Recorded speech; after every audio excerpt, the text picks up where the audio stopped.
Welcome. நம்ம இன்னைக்கு chicken சுக்கா எப்படி செய்யறதுன்னு பார்க்கலாம். நான் போன்லெஸ் சிக்கனாக கொஞ்சமாக எடுத்துருக்கேன். உங்களுக்கு தேவையான அளவுக்கு எடுத்துக்கோங்க. தேவையான பொருள் பார்க்கலாம். இஞ்சி பூண்டு பேஸ்ட்டு, தக்காளி 2, சும்மா தேங்காய் ஒரு 2-3 பல் போட்டிருக்கேன். கூட ஆட் பண்ணால் நல்லாயிருக்கும்.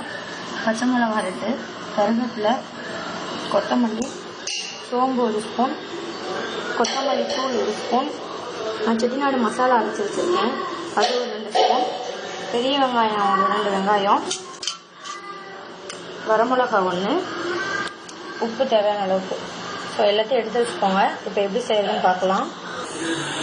நான் மண் சட்டியில் செய்கிறேன். சட்டி நல்லா சூடு இருக்கும். சூடு ஏறின பிறகு நல்லெண்ணெய் யூஸ் பண்ணிக்கோங்க, நல்லாயிருக்கும். நல்லெண்ணெய் ஊற்றிட்டு 1 ஸ்பூன் நெய் ஊற்றிக்கோங்க. நல்லா வடை சட்டி சூடு ஏறின பிறகு எண்ணெய் ஊற்றிட்டு எப்படி செய்யுதுன்னு பார்ப்போம். எண்ணெய் நல்லா சூடேறிடுச்சு. இப்போ தேவையான பொருள்லாம் போட்டுக்கலாம். கடுகு, கருவேப்பிலை, சோம்பு, சீரகம், உளுந்து 1 ஸ்பூன், இதெல்லாம் ஃபஸ்ட்டு ஆட் பண்ணிக்கோங்க. இதெல்லாம் போட்டிருக்கேன். சீரகம், சோம்பு, கடுகு, கருவேப்பிலை, பச்சை மிளகா, வரமிளகா, உளுந்து எல்லாம் சேர்த்து வதக்கிட்டு வச்சு இப்போ வெங்காயம் ஆட் பண்ணிக்கலாம். வெங்காயம் போட்டு நல்லா வதக்குங்க. வெங்காயம் வதங்கின பிறகு இஞ்சி பூண்டு பேஸ்ட் ஆட் பண்ணிக்கலாம். இப்போ நான் இஞ்சி பூண்டு பேஸ்ட்டு ஆட் பண்ணிட்டேன். நல்லா வதக்கி வதங்கின பிறகு தக்காளி ஆட் பண்ணிட்டேன்.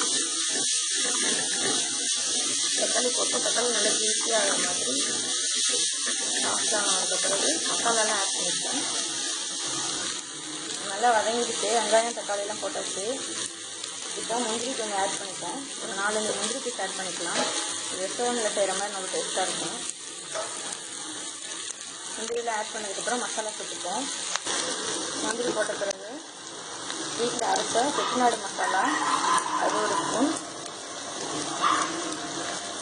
மல்லித்தூள் 1 ஸ்பூன், மிளகு நான் அரைச்சி வச்சுருக்கேன்.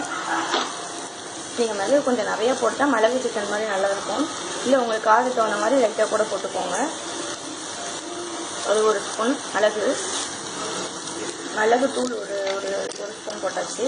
இந்த தயிர் ஒரு ஸ்பூன் சேர்த்துக்கோங்க.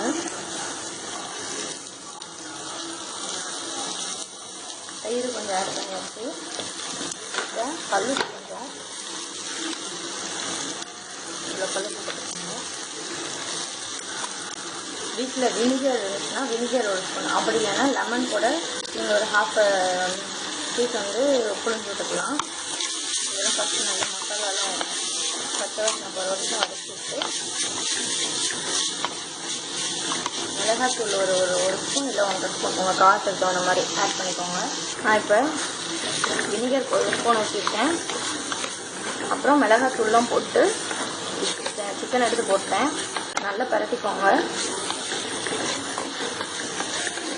இதுக்கு தண்ணி ஊற்றி தேவையில்லை. ஃபுல்லாக அப்படியே இதுலேயே வேகட்டும். இது கூட தேங்காய் அரைச்சி ஊற்றிக்கிட்டால் கொஞ்சம் கிரேவியாக இருக்கும். தேவையில்லை அப்படிங்கும்போது பிரியாணிக்கு இந்த மாதிரி செமி கிரேவியாக வச்சு சாப்பிட்டாலும் நல்லாயிருக்கும். இப்போ நல்லா வேகட்டும்.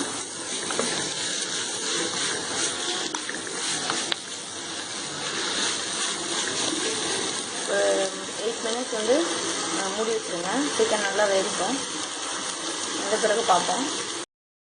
ரெடி ஆகிடுச்சு. இப்போ கொத்தமல்லி தூள் தூவி இன்னொரு பிளேட்டில் சேவ் பண்ணிடுங்க. புரிஞ்சுது.